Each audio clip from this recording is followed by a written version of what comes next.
Ken Block going a little too long. Got locked up in the brake zone and then went right off the turnaround and then flipped the car over.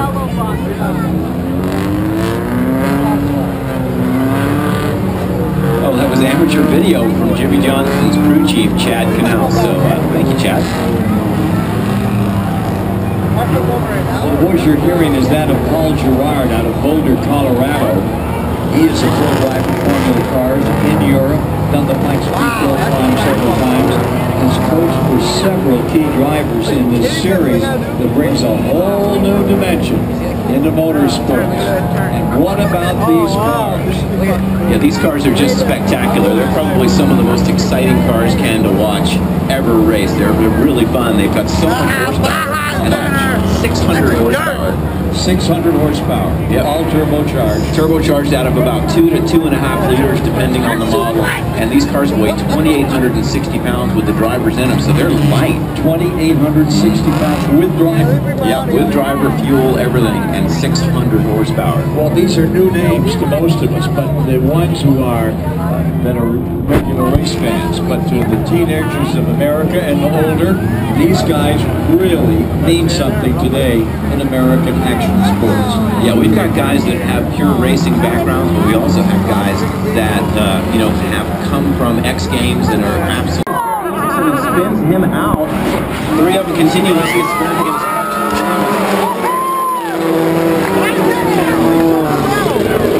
And it looks like Tanner Faust in the 3rd spot. David Binks in the lead. Tanner trying to go up the inside, and Stefan Verdier going around the outside of Tanner Faust. I think he's going to get that position.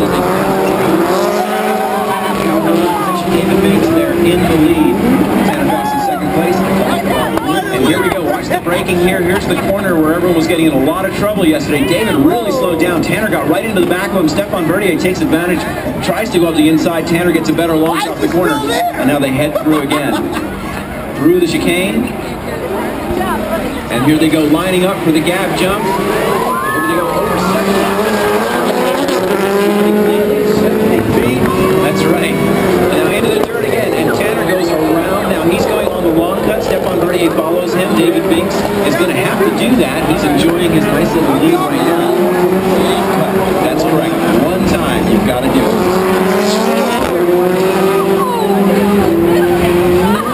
David Binks still kind of carrying that there. Tanner right behind. David goes over a cone there. That's not a big deal though. Tanner, oh, Stefan Verdier slides wide, hits the retaining wall. I hope he didn't bend his suspension. It's really easy to bend that right rear or left rear suspension doing that. He heads through and he looks okay. David Binks getting massive air over the jump. Into the main. So it's important to know that it's the top 2 that really need to get the good finish. So we're really looking for the battle between Stefan Verdier and Tanner Faust. Stefan thinking right now, I'm going to have to do the last chance qualifier if I can catch up with Tanner. Through the dust, through a 70-foot jump. How about this? Then a hairpin turn. As they head through that turn, and Stefan again, he's got to catch up to Tanner Faust. He's going to have a chance at this. And then there's one more lap to do it. And when they put these things,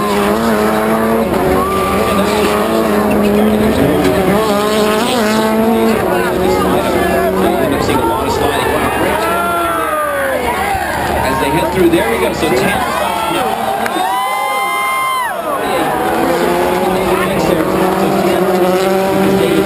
had to take his turn taking the long cut, and that put Tanner back in the lead. So this is the last lap coming through. There's the checkered flag. So we've got Tanner Faust, David Binks, Stefan Verdier, and Sverre Isaacson.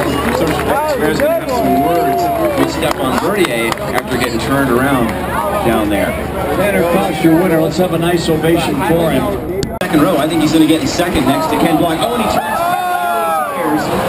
Ken Block's got a whole row of tires through there. See if he gets to continue. So again,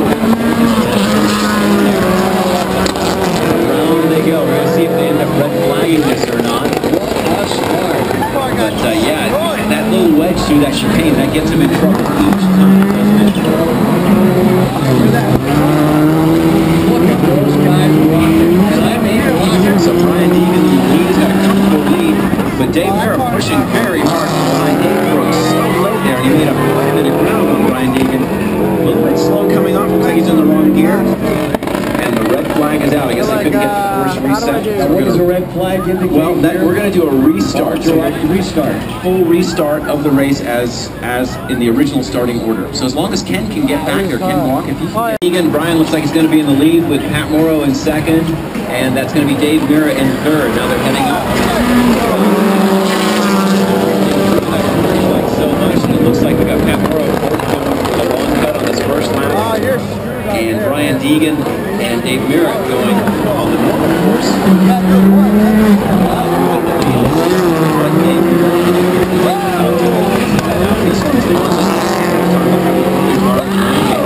Now they're putting him down into the hairpin. Dave Mira closing right in. Look at that on Deegan. Almost touches him as they go through. And then off the corner and across the little kicker jump now through the chicane. Brian Deegan still looking at the across the jump. Air there, drifting. Turn one. Just bringing a little bit of touch there. Dave Mira.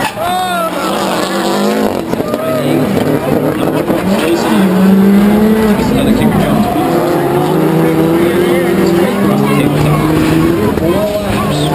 Look how close Dave Mira is. He did a really great job with the brakes last time. Let's see how much he closes up. Yeah. They are almost getting in contact there. Dave really had to check up there, and that let Brian actually squirt away out of the corner. So Brian Deegan gets a little bit more of the lead out of there. Dave Mira had to catch up.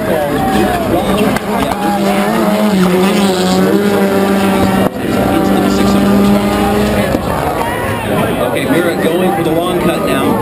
So Brian Deegan's going to have to do that next. Put his head down right now. Put in a really fast lap. And if he's lucky, the car goes through.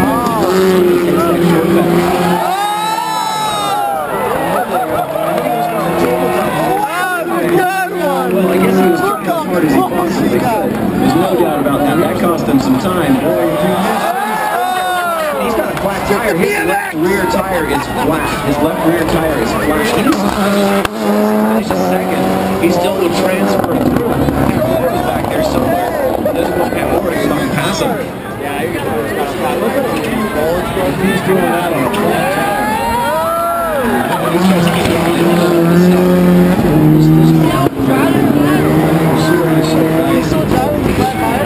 That's a prerequisite for racing RallyCross. And there's Brian Deegan. So Brian taking a pretty easy victory after everyone else kind of stumbles behind him with various ailments. And here comes Dave Mira. He is going to finish there in second place, so he will transfer. So that was a good idea. That's right. We're away. That might have been a jump start. Let's see if they call that. I might have seen Samuel Houvenet jump that. If they do a jump start, they will redo it and put Samuel in the back. Continue to race, and Samuel Houvenet in the lead with Travis Pastrana behind him. Bucky Lasek and Liam Duran both going for the long cut on their first lap. So we'll see those guys re-enter after the other guys take theirs, and we'll see where they all end up again. Those guys need to... Okay. Send them around.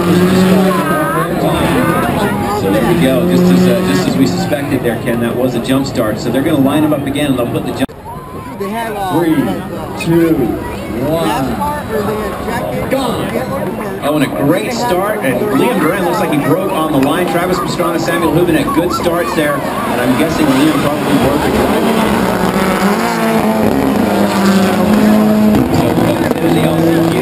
Travis on the emergency brake turning in. Bucky going for the long cut. And look at Samuel Houvenet right off the inside as they go to that cut.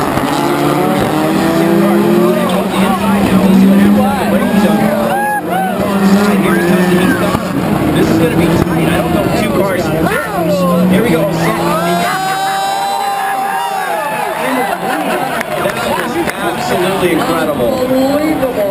And I'd have to say that was kind of clean. You know, there was good stuff.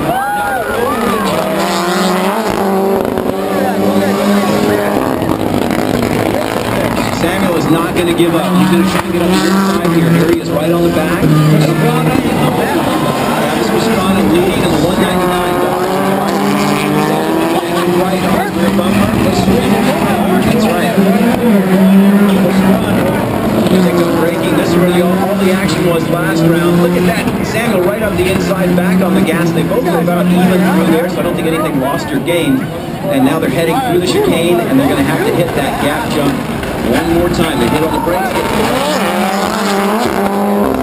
Let's see, looks like Shannon just went for the long cut this lap. No, he didn't. He went back on the inside. Yeah, they're going to have to do it on the last lap. He didn't go. Here we go. Chicane. Ready to go. Verdier may have jumped, and so may have blocked. We'll have to see if they call any of this. Both of those cars moved a little bit. They're into the chicane, and they're through cleanly, which is a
So he's taking the long cut. Let's see how this works out. He's still in good shape.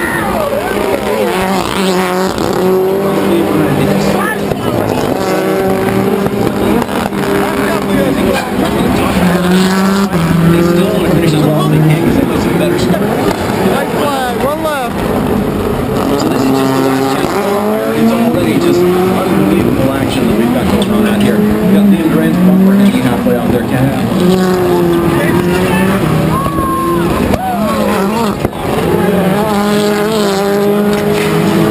He's got to go take the long cut now, so now we're going to see how this is going to match up. Let's see how he does with Stefan Verdier. He's got to do this really clean, and he's going to come back in.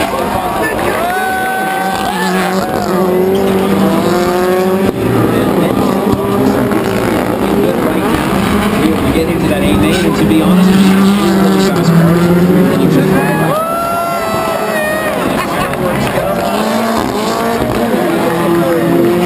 That was pretty amazing stuff. So we ended up with Stefan Verdier in first place.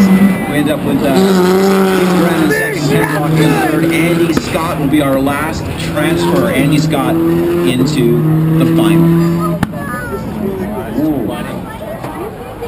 So Stefan Verdier will ask for a nice round of applause for the... Ask Jim. Yeah, exactly. Ask Jim to the burnout. All these guys that come through here. Oh yeah, they're right where you're gonna see him. Light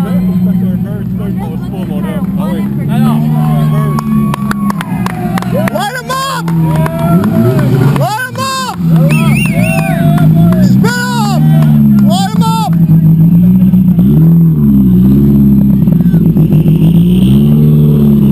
What are you doing? Oh yeah. Hey, so.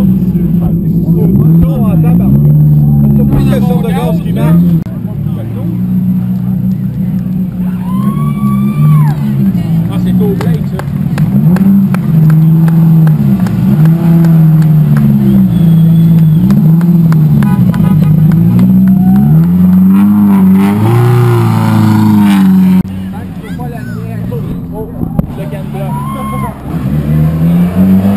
Yeah, buddy!